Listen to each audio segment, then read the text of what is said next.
বাবুই পাখিরে ডাকি বলিছে চড়াই, কুড়ে ঘরে থেকে করো শিল্পের বড়াই।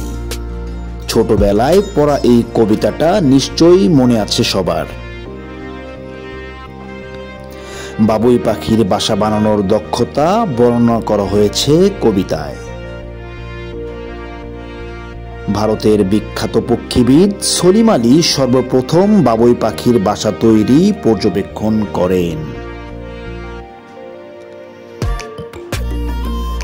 তিনি বাঁশের মাচা তৈরি করে তাল গাছে বাবুইয়ের বাসা বুনানো কাছ থেকে দেখেন। বাবুইয়ের বাসা তৈরিতে দারুণ ইন্টারেস্টিং ব্যাপার ঘটে।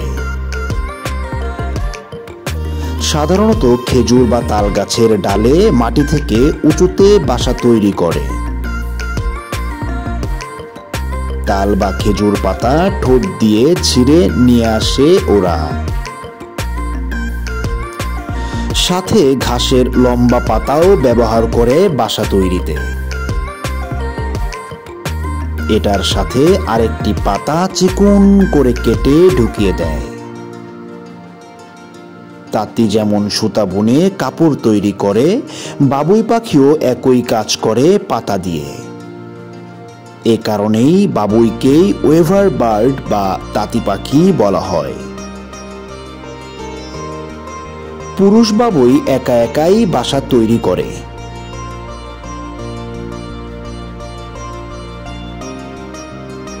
বাসা তৈরির অর্ধেকের বেশি সম্পূর্ণ হবার পর সে বাসার উপর বসে চিকচিক শব্দে ডাকে।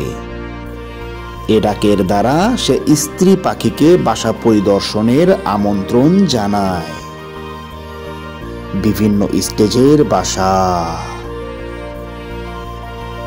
বাসাগুলো দেখতে ঠিক এমন।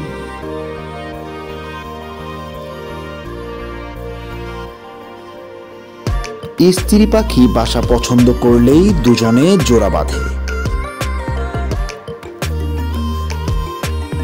এরপর দুজন একত্রে বাসার অবশিষ্ট কাজ শেষ করে। অনেক সময় পুরুষ পাখি অন্য পাখিকে আক্রমণ করে তৈরি বাসা দখল করে নেয়। বাবুই পাখির রঙিন ফুল, প্লাস্টিক ইত্যাদি দিয়ে বাসার ভিতর সজ্জিত করে। মজার ব্যাপার হচ্ছে কখনো কখনো ওরা জোনাকি পোকা মেরে বাসায় রেখে দেয়। জোনাকির আলোয় বাসার ভিতরটা কিছুটা আলোকিত হয়। বাসা তৈরির সময় দুইটা প্রবেশ ও বের হওয়ার পথ থাকে, কিন্তু ডিম পাড়ার সময় একটা পথ বন্ধ করে ডিম রাখে ওখানে। বাবুই পাখিরে ডাকিয়া বলিছি চড়াই, কুড়ে ঘরে থেকে করো শিল্পের বড়াই। বড় তাল খেজুর গাছের অনুপস্থিতি, ঘাস বন কমে যাওয়া, নানা কারণে ওরা আজ ভালো নেই।